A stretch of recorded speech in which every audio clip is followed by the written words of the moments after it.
Olá, meu irmão, olá, minha irmã. Estamos aqui mais uma vez em porções do Evangelho. Por certo, você conhece estes textos de Atos que eu vou tratar agora. Em Atos 4, vemos Pedro e João sendo presos porque eles estavam proclamando o Evangelho de Cristo Jesus e foram levados às autoridades judaicas, as mesmas que tinham levado Jesus à prisão e conduzido Jesus às autoridades romanas para que então pudesse ser condenado à morte de cruz. Ali, no capítulo 4, Pedro e João, depois de pregarem o Evangelho, depois de pregarem o nome de Cristo Jesus, são levados a este mesmo sinédrio, a este mesmo conselho, diante dos mesmos sumos sacerdotes, colocando no plural Anás e Caifás. E ali eles são ameaçados, e ali eles são orientados, ali é dito a eles que eles não podiam continuar falando em nome de Cristo Jesus. Mas diante de todo esse clima pesado, dramático, que, por certo, levava eles a pensar na possibilidade da morte, que poderia ser iminente, diante da gravidade daquilo que eles estavam falando, proclamar o Evangelho de Cristo Jesus, Pedro vai dizer: como podemos deixar de falar daquilo que temos ouvido, daquilo que temos visto? Mais adiante também, no capítulo 8, você já conhece aquele texto de Atos também no capítulo 8, quando Filipe, depois de pregar em Samaria, foi levado até uma região desértica, onde ali ele encontrou um eunuco africano.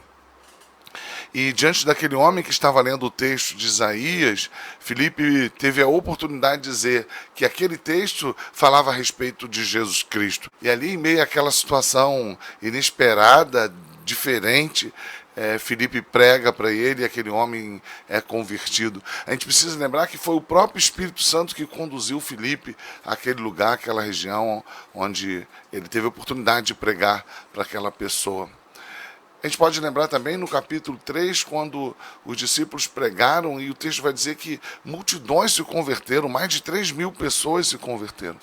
E todos nós conhecemos esses textos são envoltos em circunstâncias que são mirabolantes, são miraculosas, são espetaculares. Filipe foi conduzido de um lugar ao outro pelo Espírito Santo, para que ali ele pudesse encontrar uma pessoa que ele nunca tinha visto, que estava andando numa carruagem, Pedro no sinédrio, e junto com João, e ameaçado pela possibilidade de morte que já tinha alcançado Jesus Cristo.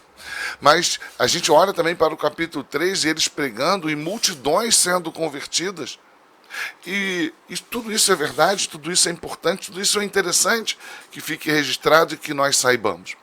O problema é que a gente acaba olhando para tudo isso e entendendo que a pregação do Evangelho deve estar sempre ligada a acontecimentos assim, extraordinários, dramáticos, espetaculares.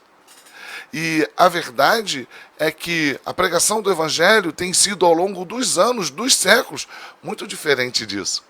Esses acontecimentos, eles são importantes, marcantes e servem para o ensino da igreja, mas eles não representam aquilo que foi a maioria dos encontros com Jesus Cristo. A maioria das vezes que as pessoas pregaram o Evangelho, a maioria das vezes que as pessoas foram convertidas, não se deu em acontecimentos mirabolantes, espetaculosos, miraculosos.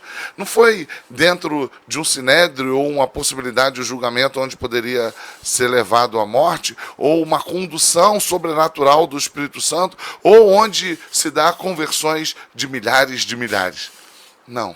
Ao longo do tempo, o Evangelho tem sido pregado por anônimos, em circunstâncias cotidianas, em momentos onde não há nada de espetacular, não há nada de mirabolante, não há nada de miraculoso. Deixa eu refazer o que eu acabei de dizer. Sim, há algo miraculoso, há algo espetacular, há algo incrível. É Deus movendo o coração pela ação do Espírito Santo, e é sempre Ele que nos move, movendo o nosso coração para que a gente não se cale e fale do Evangelho às pessoas que estão ao nosso redor. É sim miraculoso, é sim algo espetacular, no sentido de ser algo maravilhoso, sim. mas não dentro das especificidades, das características destas três narrativas. Milhares de pessoas sendo convertidas, uma ação miraculosa que conduz Filipe a um lugar e a uma pessoa que ele não conhecia, milhares de pessoas se convertendo. Não. É algo miraculoso e espetacular, porque a conversão se dá. E isso é espetacular, maravilhoso. Isso é algo incrível, algo maravilhoso. Uma pessoa que estava morta nascendo em Cristo Jesus. Mas também é maravilhoso pensarmos que alguém não consegue se calar. Alguém não consegue ficar quieto e depois de ter sido encontrado por Cristo Jesus, está vivendo em Cristo Jesus, ele precisa falar do Evangelho, ele precisa falar de Cristo, mesmo que não seja em meio a acontecimentos como nós narramos aqui, mas talvez no encontro na padaria, talvez no ônibus, no trem, talvez por meio de uma mensagem, por meio de um encontro numa fila daquele que procura o emprego, talvez no leito de um hospital, onde somente aquele que está sofrendo e aquele que está anunciando o Evangelho possam ser testemunhas daquilo que aconteceu, de forma tão quieta, com pouco barulho, sem testemunhas, evidências, mas onde o Evangelho seja pregado da mesma forma, com esperança, com confiança, com certeza, com a não possibilidade de se calar, como disse Pedro, diante da experiência pessoal de ter sido antes um dia encontrado por Cristo Jesus. Então aquele que é o anunciador precisa falar, precisa dizer que existe alguém que é a nossa esperança. E fala para aquele que está moribundo, talvez no leito de hospital, mas talvez não, talvez ele seja um moribundo se achando forte, bonito, se achando alguém que está experimentando a fama, o sucesso, mas mesmo assim moribundo. Por que eu estou dizendo tudo isso e trazendo essa reflexão neste vídeo? É porque nós precisamos proclamar o Evangelho de Cristo Jesus. E isso não precisa ser numa ação extraordinária, dramática, em meio a uma situação de crise, de guerra, naquele país que está vivendo em conflito, onde o Evangelho não pode entrar. Ali também, mas não só nessa circunstância. Não só como Pedro e João puderam experimentar diante do Sinédrio, ou quando milhares de pessoas pregaram, ou como Filipe, repito aqui, levado pelo Espírito Santo para pregar no lugar desértico a um eunuco estrangeiro. Mas aonde você está? Este vídeo é uma reflexão para que a gente possa compreender que nós temos uma coisa em comum com Pedro, com João, com Filipe, e não é a circunstância, não é o ambiente, não é o aspecto miraculoso, não é o aspecto do maravilhoso acontecendo, do extraordinário, mas é a impossibilidade de ficarmos quietos, calados, diante da missão que recebemos. Digo mais, antes disso, diante daquilo que aconteceu conosco, que tem acontecido. Eu fui salvo por Cristo Jesus, eu tenho sido consolado por Cristo Jesus, eu tenho sido perdoado por Cristo Jesus, eu tenho sido transformado por Cristo Jesus, Ele é o meu consolo, Ele é a minha vida. Como eu posso continuar calado? Então eu tenho experimentado momentos anônimos, momentos públicos, onde eu tenho anunciado Cristo Jesus. E este vídeo é para mover o teu coração, a tua mente, para que você compreenda que você também, se uma vez foi alcançado por Cristo Jesus, precisa clamar para que esta necessidade arda no seu coração. Para que você possa dizer, como Pedro, como eu posso me calar? Para que você seja enviado por Deus, em nome de Cristo Jesus, aonde quer que você vá, como Ele enviou Filipe. Que multidões se convertam, ou quem sabe, uma única pessoa. Não importa. Você foi chamado a proclamar o Evangelho de Cristo Jesus. Isso arde no meu coração. Eu não posso deixar de fazer isso. Há uma esperança e as pessoas estão vivendo desesperançadas. Mas talvez você esteja vivendo com seu coração voltado para o seu trabalho, para as suas emoções, para as suas necessidades, para os seus planos. Talvez seja o pecado, a idolatria, que tem impedido que este fervor esteja sendo vivido por você neste momento. Mas há milhares de pessoas, há pessoas talvez que estejam ao teu lado, às vezes tem uma pessoa do teu lado que precisa ouvir o Evangelho de Cristo Jesus. Você precisa ser esta pessoa, assim como Pedro, assim como João, assim como Paulo, assim como Filipe, a levar a mensagem do Evangelho de Cristo Jesus.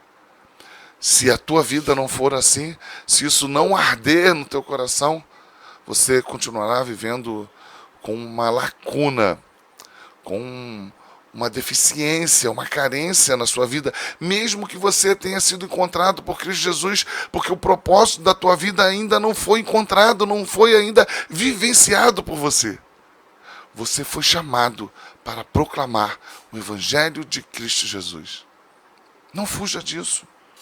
Não fuja disso. Viva isso. Se isso não está no centro da tua vida, comece a clamar nesse momento para dizendo ao Senhor, Senhor, eu quero ser como Pedro, eu quero ser como João, eu quero ser como Filipe, eu quero ser como Spurgeon, eu quero ser como Paulo, eu quero proclamar as tuas boas novas, eu quero proclamar o teu santo nome. Faz com que este seja o motivo principal da minha vida. E arranca tudo aquilo que tem sido impedimento, para que essa realidade eu possa vivê-la e experimentá-la. Arranca, Senhor. Me faz ter vergonha, constrangimento dos meus pecados, para que Cristo seja tudo em mim.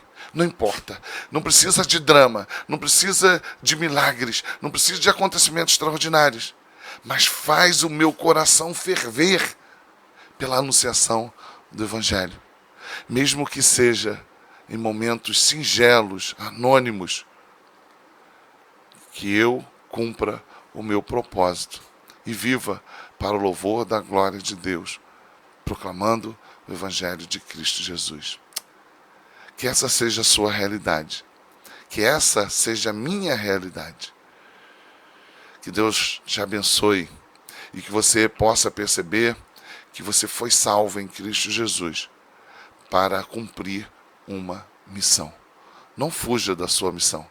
Viva o esplendor da sua vida, proclamando o Evangelho de Cristo Jesus. Vou repetir.